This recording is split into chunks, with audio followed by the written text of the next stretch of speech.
Hello students, आज मैं आपके साथ बहुत ही बेसिक टर्म डिस्कस करने जा रही हूँ जो आपको पता ही है, लेकिन फिर भी आपके साथ डिस्कस कर लेती हूँ। क्या कहते हैं, बहुत ही हो सकता है पेपर में आपको एक एक नंबर का क्वेश्चन इस टाइप से आ जाए। ठीक है, तो आपको पता ही है फिर ये वाली टर्म्स फिर भी मैं आपके साथ डिस्कस करना चाहूँगी।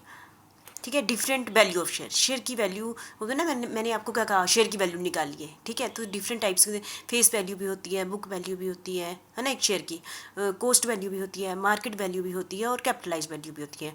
वैसे तो आप सभी को जो मैं बोल रही हूँ आपको पता चल गया। फेस वैल्यू किसे कहते हैं, सबसे पहले आपको पता है जब एक कंपनी अपनी, आपको मैंने पहले ही बोल दिया, जो बुक में वैल्यू दिखाती है ना, स्टार्टिंग में जो कंपनी ने शेयर किए है ना, टोटल वैल्यू को डिवाइडेड कर देते हैं। जैसे कंपनी हो सकता है 5 रुपये में शेयर इशू करती हो, 10 रुपये का, 50 रुपये का, 100 रुपये का, 1000 रुपये का, तो वो उसको हम क्या कहते हैं, फेस वैल्यू। ठीक है, कंपनी की टोटल शेयर कैपिटल दिखा देते हैं, उसको divided by number of share कर देते हैं, तो ईच वैल्यू क्या आ जाती है, फेस वैल्यू आ जाती है। जो फेस वैल्यू होती है वो कंपनी का जो शेयर का सर्टिफिकेट होता है उस पर मेंशन होती है। फेस वैल्यू कहाँ पर मेंशन होती है, कंपनी जब आप कंपनी के शेयर होल्डर बनते हैं तो उस पर फेस वैल्यू होती है, मेंशन होती है। ठीक है, और मार्केट में हो सकता है फेस वैल्यू से ज़्यादा, मार्केट वैल्यू फेस वैल्यू से ज़्यादा भी हो सकती है और कम भी हो सकती है। फेस वैल्यू वो होती है जो हमारे सर्टिफिकेट पर मेंशन की हुई होती है। ठीक है, फिर और जो हमारी बैलेंस शीट में अमाउंट भी दिखाया था वो किस पर दिखाया जाता है, फेस वैल्यू पर दिखाया जाता है। तो आपको पता चल गया फेस वैल्यू क्या होती है।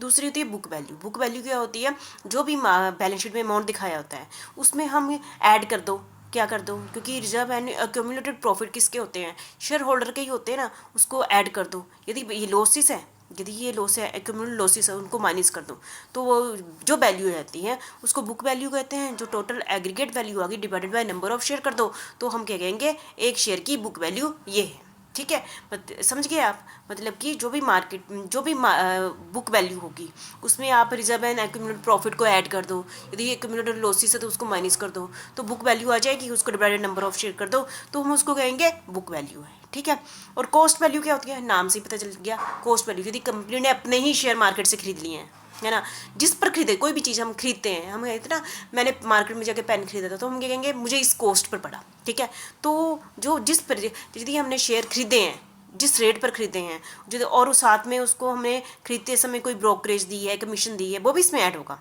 ठीक है, तो हमें इस कॉस्ट पर ये चीज़ पड़ेगी, तो उसको हम क्या कहते हैं, कॉस्ट वैल्यू कहते हैं।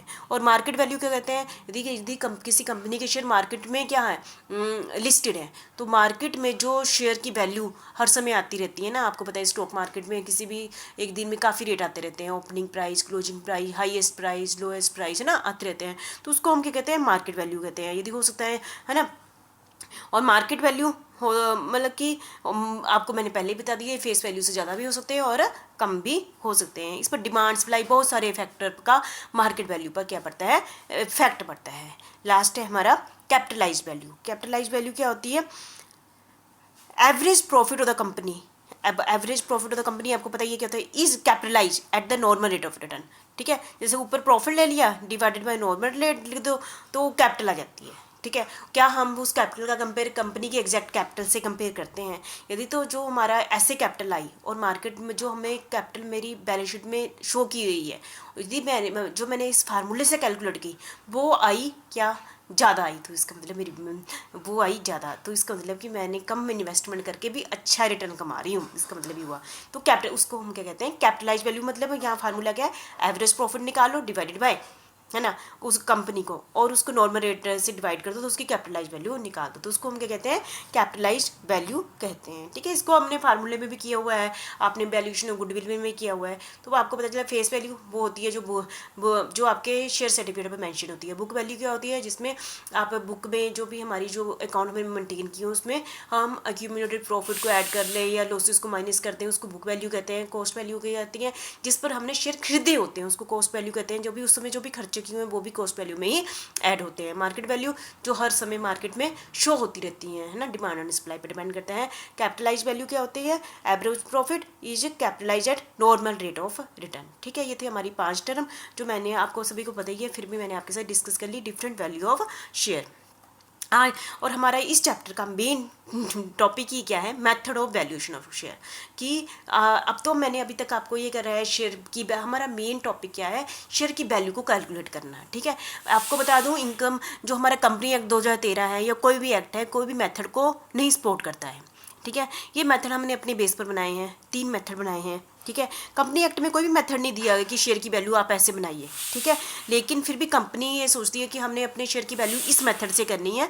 हो सकता है कि वो अपनी आर्टिकल ऑफ एसोसिएशन, आपको पता है ये कंपनी के सारे रूल्स एंड रेगुलेशन कहाँ दिए होते हैं, आर्टिकल ऑफ एसोसिएशन में दिए होते हैं। तो आर्टिकल ऑफ एसोसिएशन में मेंशन कर देते हैं कि हम अपनी कंपनी के शेयर की वैल्यू इस मेथड के साथ निकालेंगे, या इस मेथड के साथ निकालेंगे, या इस मेथड के साथ निकालेंगे, वहाँ पर मेंशन किया होता है। तो हमारे पास मेनली 3 मेथड आ जाते हैं। Net assets value method, yield method के अंदर 2 आ जाते हैं, डिविडेंड यील्ड मेथड कि डिविडेंड को ज़्यादा इंपॉर्टेंस दी जाती है। दूसरा है अर्निंग कैपेसिटी मेथड के बेस पर हम शेयर की वैल्यू निकालते हैं, और हम इन दोनों मेथड को एवरेज कर लेते हैं, तो उसको हम कहते हैं एवरेज मेथड करते हैं। तो पेपर में आपका ये थियरी का भी बहुत लॉन्ग क्वेश्चन है, method of valuation of share theory का लॉन्ग क्वेश्चन है। जब आप थियरी का क्वेश्चन करें तो इसकी एक एग्जाम्पल डाल दें, लॉन्ग क्वेश्चन बन जाएगा। पेपर में आपका न्यूमेरिकल आने के भी उतने ही चांस है जितनी थियरी के हैं। तो ये एक मेन क्वेश्चन बन जाता है कि method of valuation of share. इसको हम नेक्स्ट वीडियो से स्टार्ट कर देंगे, ठीक है। Thank you very much.